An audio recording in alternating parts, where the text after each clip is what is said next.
Hello and welcome to this new video on how to cancel Dropbox subscription on iPhone.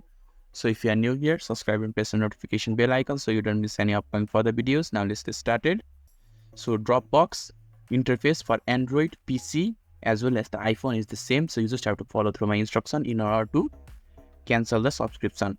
So firstly, you need to open the web browser in your iPhone. After that, you just have to go to the search bar and type Dropbox and press enter in the keyboard, and the search result will be shown to you. You just have to click on the first search result, that is Dropbox official site. Just click on it and the Dropbox interface will be open right in front of you. Now you just have to log in and sign up, and when you have successfully logged in and sign up, this is the interface that is shown to you. You just have to look on the top left hand side of the screen. There will be Dropbox text and icon. Just click on it and Dropbox interface will be shown to you. And when you're inside this interface, you just have to look on the top right hand side of the screen. There will be an circular icon, so you just have to click on it and a pop-up box will appear and there will be settings.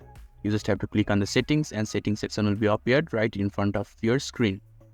Currently we are under general tab, and under general tab there are two different subscription offer, that are Dropbox Plus or Dropbox Basic.